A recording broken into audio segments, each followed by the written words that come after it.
It's Charles Barkley with Wayfair. It's outdoor season, and my patio setup better be ready to play. That's where Wayfair wins. Patio seating, umbrellas, and grills, all delivered fast and easy. Shop wayfair.ca now. Wayfair, every style, every home. Time is valuable. Thanks for spending your morning with us. The Elias Macko Show on News Talk Radio, CJAD 800. You just heard that WestJet update in Tom's newscast. They're not sure just how long it's going to take to get the entire network, WestJet network, up and running after that one-day strike. There is a suggestion being circulated by an employers group that perhaps in fields such as passenger airline traffic, there should be a limit to right to strike. I welcome to CJAD 800 Derrick Hynes, the CEO of the Federally Regulated Employers in Transportation and Communications Group. Derrick, hello. Hello, Trudy. Nice to be with you. Who do you represent? I represent most of the major federally regulated employers, so the major airlines, courier companies, maritime ports, the railways, the telecom firms, and a few others.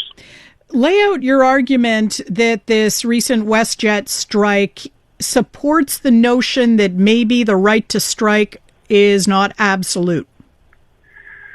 Well, I would say almost embedded in your question is an assumption that the right to strike is absolute, that it's currently unlimited, that it is on an unfettered right, and frankly, it just isn't.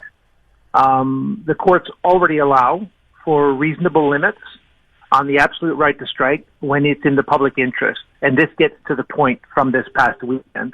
I think it's pretty fair to argue, as we just heard on your newscast, that an inconvenience of this magnitude on up to 400,000 passengers that's going to stretch into the next 10 to 14 days is certainly contrary to the public interest, and we think a better process is needed in these particular situations. So what are you pitching as that better process?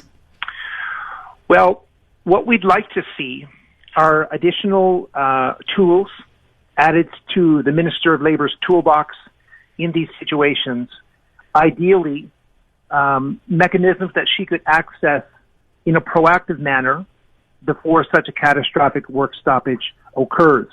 A good example is, in fact, a recommendation that flowed from a very recent government report looking at this issue of work stoppages across critical supply chain industries, and that's the establishment of what's called a special mediator.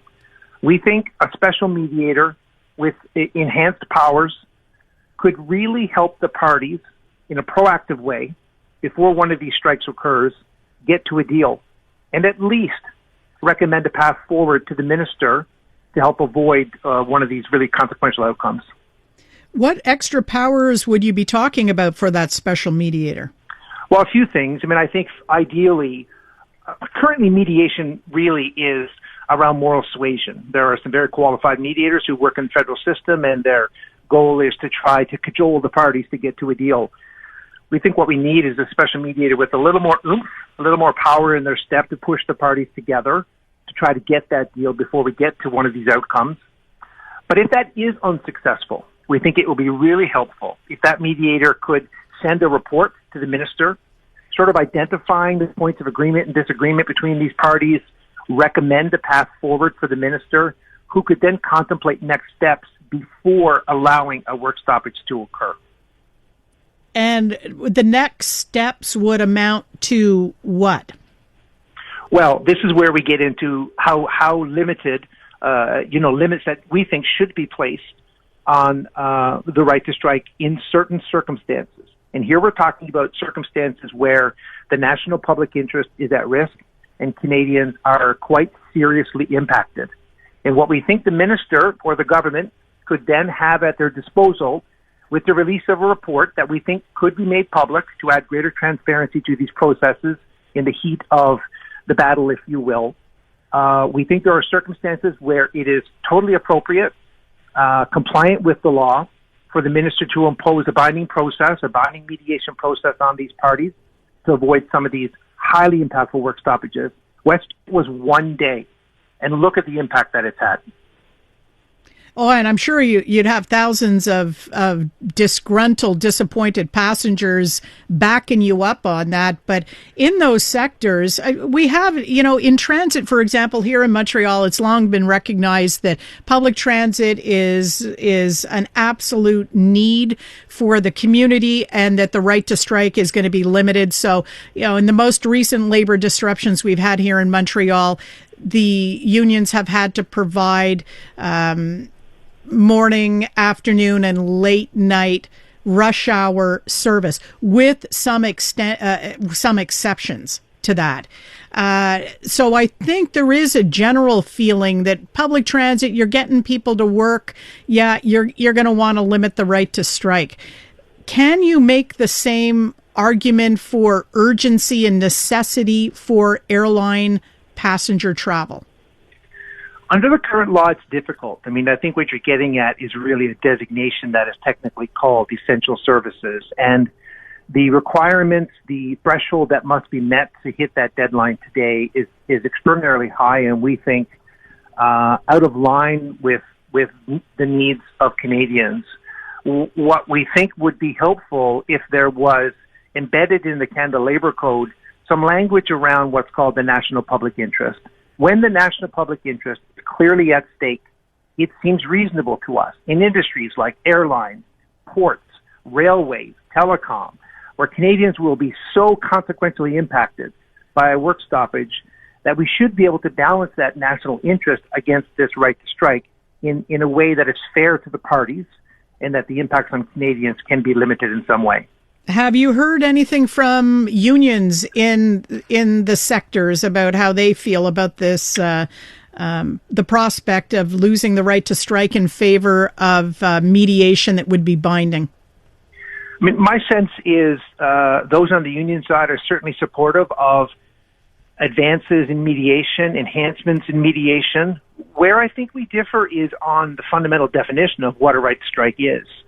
The arguments that I've certainly been hearing that have been made quite public in the last number of weeks, because we are in the midst of a major consultation on these very issues with the federal government, from the union side, is that government, you can't do anything that in any way limits our right to strike. Now, we believe we actually have a fundamental difference of opinion around what the right to strike means.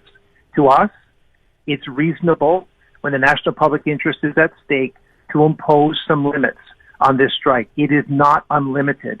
This would be completely unfair to Canadians, and I could give you hundreds of examples of impacts that happen when we shut down airlines, ports, and railways that affect the day-to-day lives of Canadians in, we think, a very unfair way. Derrick Hynes, thank you very much. Great to be with you. Thank you. Derrick Hynes, CEO of an organization called Federally Regulated Employers in Transportation and Communication. Speaking of getting around, it's time for a traffic check. It's Charles Barkley with Wayfair. It's outdoor season, and my patio set up, they'll be ready to play. That's where Wayfair wins. Patio seating, umbrellas, and grills, all delivered fast and easy. Shop wayfair.ca now. Wayfair, every style, every home. The newest tracks. Let's go. New music. And the next big thing. Always on the new music first. Your first place to hear it all. 'Cause you gon' like it, love it, wanna play it twice. Playing now. iHeart New Music. Your digital station for brand new drops, fresh finds, and tomorrow's bangers. I think we need something new. Discover iHeart New Music. Always fresh, always first. Stream now on the free iHeartRadio app. Stories impacting Montrealers. News impacting Montreal. The Elias Macco Show. News Talk Radio. CJAD 800. On this Tuesday morning, we have some sunshine. Corner René Lévesque and Papineau enjoying, 24 degrees already, on our way to a high today of a little bit higher than that, 28 degrees. Humidex 33 by this afternoon. So typical, I think, summer day in Montreal. Turning our attention now to the vacancy rate in downtown Montreal's office building. There's been a lot of focus on this post COVID, because, of course, of the work from home trend, when a lot of companies during the COVID pandemic sent their employees home to work, and then if they called them back at all, started calling them back sometimes on a hybrid schedule where they're not working every day in office, and that reduced the need for office space. So we are seeing now some adjustments to office vacancy situations in Montreal, with fairly strong demand for the highest quality office buildings, the one called trophy properties, the really valued addresses. The demand there for office space is strong, not so much for older businesses that have not been, older buildings that have not been upgraded. Helping us to sort through this trend, Luciano D'Iorio, president of CDNGLOBAL Quebec. Luciano, hello. Good morning, Trudy. How are you? Very well. Remind us of what CDNGLOBAL Quebec does. Sure. So we're corporate and commercial real estate brokers across Quebec. So we help companies find space and help space find companies. And so we're on the streets looking at spaces. And of course, during the pandemic, it was tough because most people were working from home. And as we've returned to different models of working in office, we're seeing what the data is showing, which is those trophy properties, as you say, are very sought after. And it's good news for the industry. It's good news for taxation. It's good news for the city. There's so much good news about that for sure. However, on the flip side, not so great news for older buildings. So if the vacancy rate for these trophy properties has fallen to 5.4%, that's the equivalent of before COVID, basically, right? They're correct. Yeah, back to where it was before COVID. What is going on with older buildings that have not been renovated? So what's going on is that companies are looking for nice spaces for their employees. What they're saying is, if I have to bring in my employees, I might as well bring them into a nice space. And so they're willing to pay a little bit of a higher premium for those spaces, but they need those amenities. So everything from high-speed elevators to concierge services within the building, and connected to the REM, connected to the metro, underground, and all of those services that you see in a building like a Place Marie or a 1250 René Lévesque or 1000, Mille de la Gauchetière. Those are what we call those trophy properties. And why should I be trying to bring in? Because don't forget, we're competing. The employer's competing with someone's home, right? And most people are kind of comfortable at home, and they've got all the luxuries of being at home. But so you want to kind of replicate a little bit of that in an office space. So those trophy properties are winning right now. And what about the mushy middle? What about older buildings that maybe don't have all the amenities, but they have been upgraded recently? What kind of vacancy rates are you seeing there?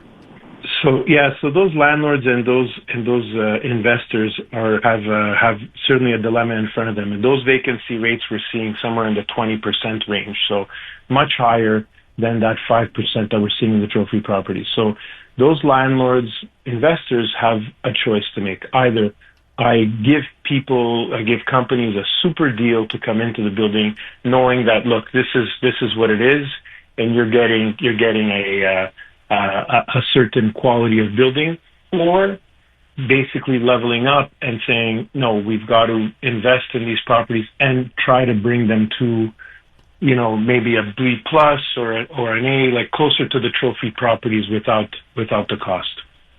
Overall, when you factor in both the El Cheapo spaces in older buildings that haven't been upgraded, the mushy middle where there have been some upgrades, and the trophy properties, what kind of vacancy rate are we looking at for the coming year, do you think?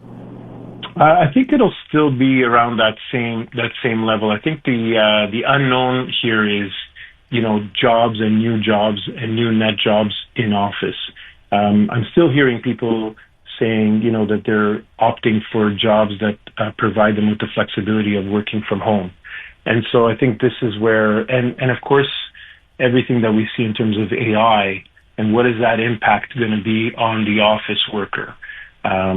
So it's, I think it's too early to tell, but I know that right now in Montreal for trophy properties, if you're on the market looking for space over 50,000 square feet, you're having a hard time. And this is why we're hearing announcements that where there's potentially new office towers going to be built because to accommodate for that need on that end of the market. Just out of curiosity, because, you know, this is not a category that I think a lot of people are familiar with, the trophy properties, because I think most people don't work in them. What are the most sought after amenities in a trophy property that employers are asking you to find? You know, in other words, okay, find me a building that absolutely has to have fill in the blank. So the blank is HVAC, so heating, ventilation, and air conditioning. That's top notch. That's, you know, very good quality and obviously safe for employees because some of these systems in some of these older buildings are lacking. Also, high-speed elevators to get people to and from the office quickly, so people go down for lunch. They're not waiting for an elevator that maybe potentially breaks down. Parking for bicycles. Gym is a big one, and showers, access to showers. You know, these employees are used to working from home and maybe working out at home in between answering calls or in between, meetings. And so having a gym and having that accessibility and a free gym, really, because so that their employees can save on the monthly memberships at gyms. I think those are the top three: bicycle parking, parking for your vehicle as well, and accessibility to public transit. Interesting. All right. Luciano, thank you very much. Thanks, Trudy. Luciano D'Iorio, president of CDNGLOBAL Quebec. We are hoping when we return to establish contact with Jeff Orenstein. He is the lawyer who's leading the class action lawsuit against Pierrefonds Roxborough and DDO over the flooding in June. We have some questions for him. We need an update on that. And we'll ask him whether he's looking at Chateauguay as another area where there might be a class action for those flood victims. That's coming up after the news. It's Charles Barkley with Wayfair. It's outdoor season, and my patio setup, they'll be ready to play. That's where Wayfair wins. Patio seating, umbrellas, and grills, all delivered fast and easy. Shop wayfair.ca now. Wayfair, every style, every home. Hello, Canada. This is Bryan Adams Radio, hosted by Bryan Adams himself. We'll play a few of mine, a ton of my favorites, and some must-hear behind-the-scenes stories from the world of rock and roll. I'm coming to get you! One thing about doing rock and roll so long is you end up meeting a lot of the people that you admire. Sometimes you even get to work with them. It's only love, and that's all. Bryan Adams Radio. I'm coming back to you. Now available on the free iHeartRadio app. Hey everybody, how are you tonight? Sounds great. The Elias Macco Show. News Talk Radio, CJAD 800. The voice of Montreal. We used to know each other. We were together.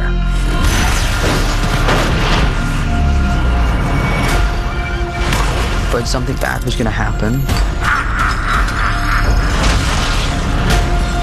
Me. And the only way to stop it was to do the hard thing. You're gonna forget who I am. What? What are you talking about? I'm gonna come and find you. And I'll explain everything. Yeah, he explains everything. It's a great movie. If you saw the new Spider-Man movie last weekend, which was gangbusters of the block off, Cab and I and Quinn went to see it last night with some friends.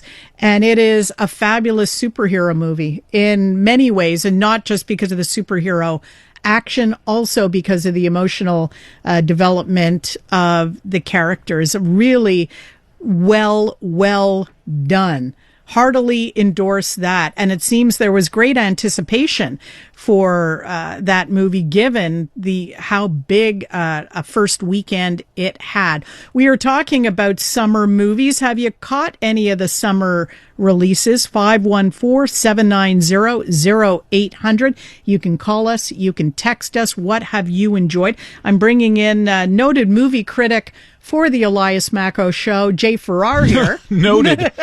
Noted movie critic. That says so much, noted. Yeah. It doesn't say if it's noted well or noted in a negative way. But no, that could go either way. Yes, yeah. It's true. What have you seen? Well, I got a chance to see The Odyssey on Friday, and I saw it in one of the only 70 millimeter screens in the entire world, right here at the Scotiabank Theatre in Montreal. And it was in IMAX, 70 millimeter, and it was an incredible experience. And this box office weekend, AMC has shattered their weekend revenue records. They've set the highest weekend revenue mark in the company's 106-year history. So people are going back to the theater. And I think Christopher Nolan has a lot to do with that. I think the Barbie Oppenheimer phenomenon that happened a few years back had something to do with that. And this year is just a huge year for movies. Not only do you have Spider-Man and The Odyssey, but you have Dune 3 that's coming out. You have the Avengers Doomsday coming out as well. And Disclosure Day with Steven Spielberg's movie came out a couple of months back. So it's huge. It's huge, and it's incredible to see people flooding the movie theaters. I had to buy my tickets 3 weeks in advance for The Odyssey. Did you? And I was still in the front row. Wow. So... yeah, it was pretty crazy. One of the things that I kind of liked about, I liked many things about The Odyssey, because Kevin and I went to see it early on too, out at the Cinestars on Sources at the 40, which is a very comfortable theater. It's got, the new seats and everything. Yeah. It was wonderful. And Spider-Man these are long movies. Yeah. The Odyssey is an Odyssey. It is, how long did it run? That was over 3 hours. It's almost 3 hours. It's just under 3 hours, if I remember correctly. Yeah. And Spider-Man, our showing was at 7:30. There were a few trailers. We didn't walk out till around 10 to 10 because you want to stay to the end because everyone knows the post-credit scene. Yeah, there's always a post-credit scene. Yeah. It was not a huge payoff this time, I shall say. Yeah. It was not, I wasn't blown away by the post-credit scene, but still there was one. And meaty stories. I was not at any time bored in Spider-Man. I certainly wasn't at any time bored in The Odyssey. There were slower patches of storytelling in between the action scenes, both of those, but they were necessary. It was character development, great emotional character development. Well, I know that a lot of people are complaining about superhero fatigue these days, that every single movie that comes out is a superhero movie, and a lot of them have not been very good, especially in the MCU, the Marvel Cinematic Universe, lately. So to know that Spider-Man, which all of the movies in this series, the Tom Holland series, have been really good. They've been all solid, good storytelling, great characters, a lot of fun to watch. So perhaps this will kind of revitalize the MCU leading up to Avengers Doomsday, which will be coming out in December. There was a Doomsday trailer with the countdown of how many days, till the release. I thought that was interesting. It's been quite a while since I have heard an ovation, like clapping at a screening that was not a premiere. Often you'll hear it with, you've got people together at the premiere and they probably got free tickets, so they're thrilled anyway. And so people are enthusiastic about a movie. But people clapped last night at the Spider-Man movie. I think movies have become an event again. So it's kind of like a concert in that it's a special event.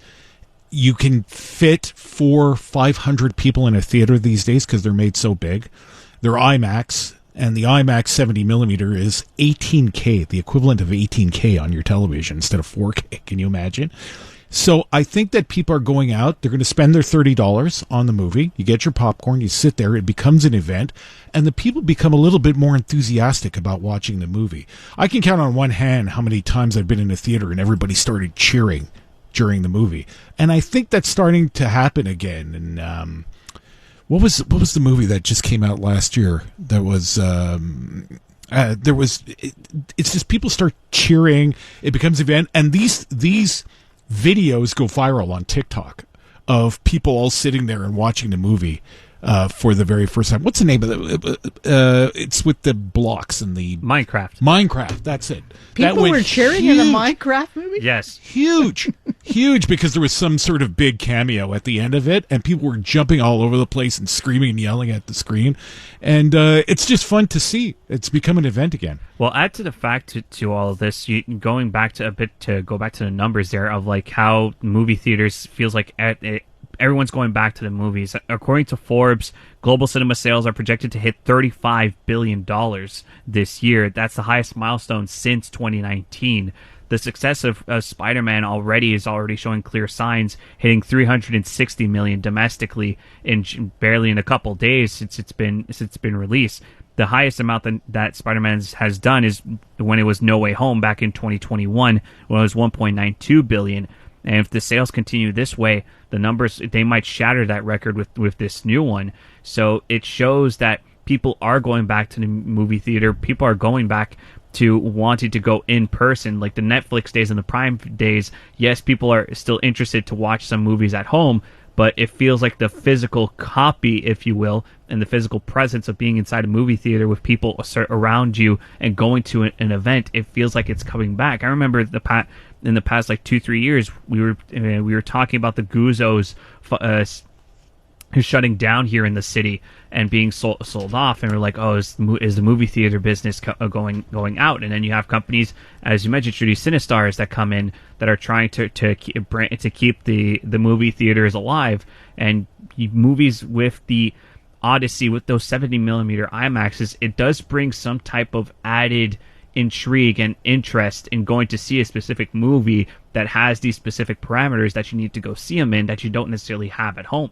And they're starting to construct them that way. Sorry, go ahead. Well, I was just going to say our screening last night, Monday night, 7:30, was almost sold out when we got our tickets. We had to sit in the second row because that we couldn't get any other tickets all together. So for a Monday night, not even do any theaters still do Cheapy Tuesday? Yeah, I think some of them do. Yeah. I think some of them do, but what's Cheapy Tuesday these days? $22 for the movie?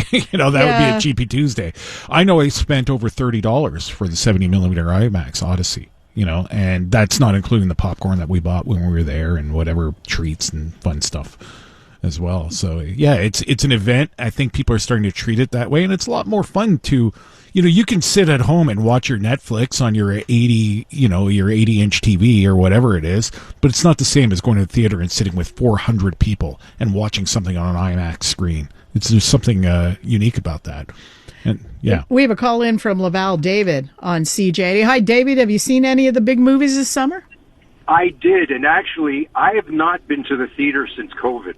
Okay, and I love movies, so I've been in Netflix like everyone else. But when the Odyssey was coming out, and I think the fact that you saw it on 70 is the way it's supposed to be seen, and I heard that's what he was planning when he directed this. Unfortunately, where I went, it wasn't in 70, but it was just an incredible movie experience, and it felt good to be in a theater again. It felt like it was. I mean, since it was the first time in 5 years that I've been to a theater, it was just so enjoyable, and also it was a great movie. It really was very well done. I'll take your advice and go see Spider-Man, because going back to a theater, it's nothing like, you can't sit at home and watch Netflix and get the full experience. That's for sure. Yeah, I agree with you, and I'm glad to hear it was worth it for you to go back post-COVID. The experience was worth it. I'm very pleased to hear that. Thank you for your call.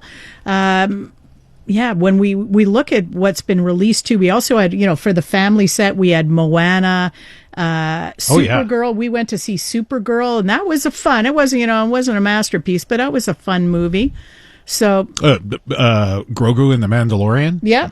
There's a Star Wars. You have a Star Wars movie, an MCU movie. You have a Disney movie. You have all the regular players. But this time they're doing very well in the theaters. And if you're looking for comedy, August 7th is your day. Super Troopers 3 coming. Oh my God. That is it is so corny, that series, but still I love it. Yeah. And the fact that it's based not too far from us, right? Aren't those are Vermont State Troopers? Guilty pleasure. Yeah, it's a guilty pleasure. All right.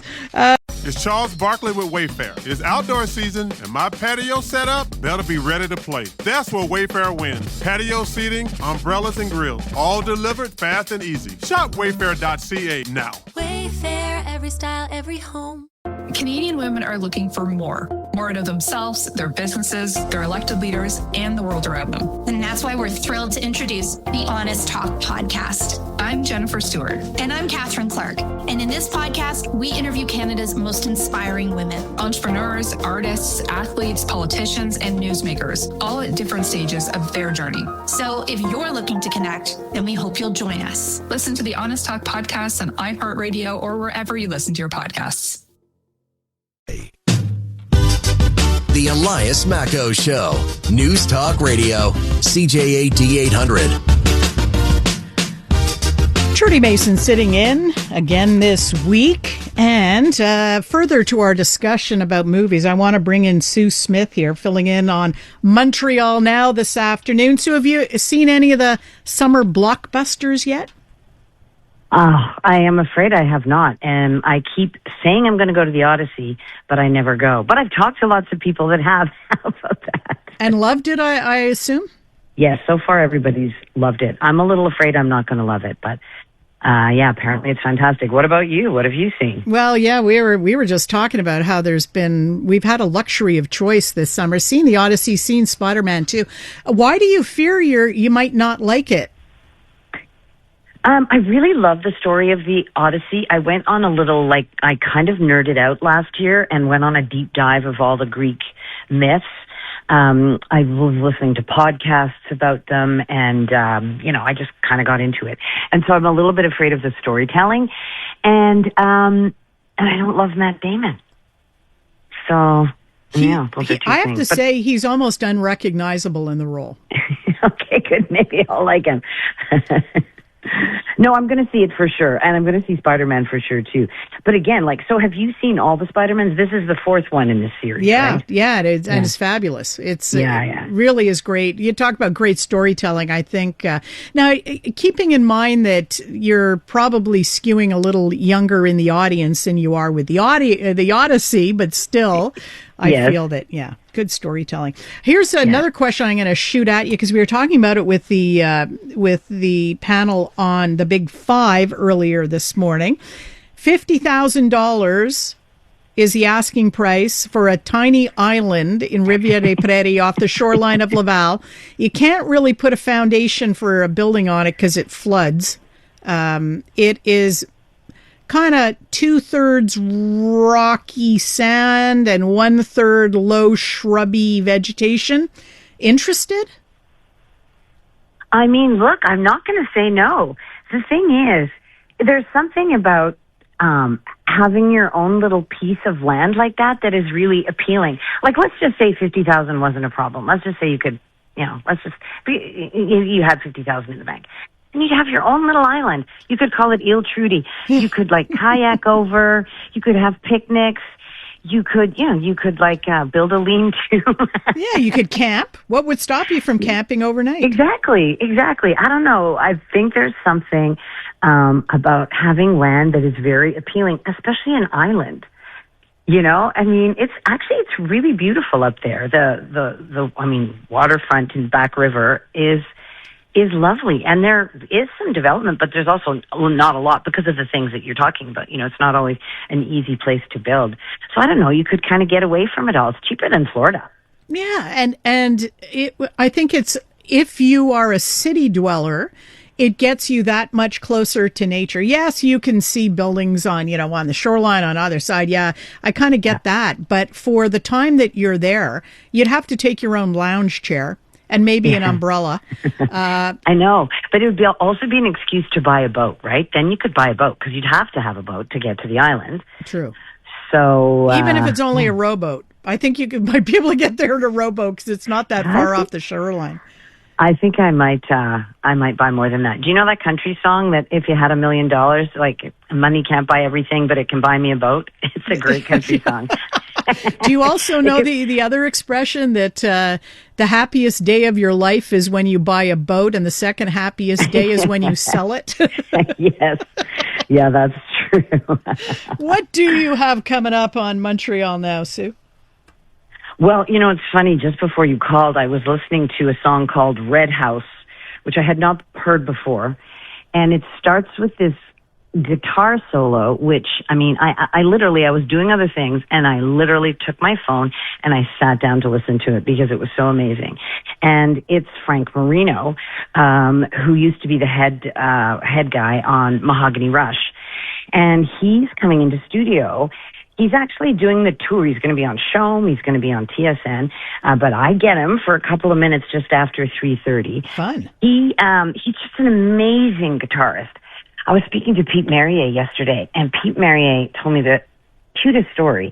He was like, when he was a teenager, you know, kind of, you know, a lot of stuff going on in his mind and having trouble concentrating. And he heard Frank Marino, and it just like literally changed his life. That's what Pete Marier told me. This amazing guitar, and it just kind of spoke to Pete in a certain way. So the guy was super influential, and then he had an injury, basically frozen shoulder, which I'm sure a lot of people in our audience can relate to, and he had to stop playing. And he kind of made a comeback last year, and he's back. He's playing at Italfest.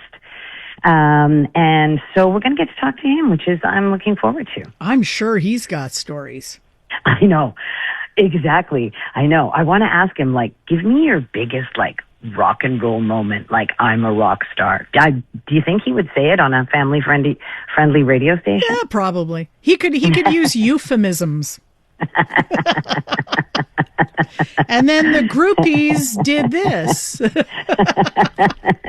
Yeah, I'm sure. Well, I don't know. I don't know if I want to know that. Be careful what you ask, right? What is that thing, Trudy? We're never supposed to ask questions we don't want to hear the answers to. Yeah, that's exactly it. Well, it sounds like you're going to have fun, Sue. Thank you very much.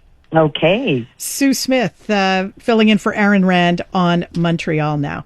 I'll be back in a sec. It's Charles Barkley with Wayfair. It's outdoor season, and my patio setup better be ready to play. That's where Wayfair wins. Patio seating, umbrellas, and grills, all delivered fast and easy. Shop wayfair.ca now. Wayfair, every style, every home. You've heard the chaos. Now you can see it. Oh my God. Watch all your favorite podcasts from start to finish right inside the free iHeartRadio app. Gets the blood going, huh? Catch every laugh and eye roll on shows like the Tom Green Farmcast and Park the Bus. Now with full video. We're building a ramp for Tony Hawk. It's the same hosts and the same chemistry with all the hilarious moments you've been missing right on your screen. Cheers. Open the free iHeartRadio app, search video podcasts, and tap watch.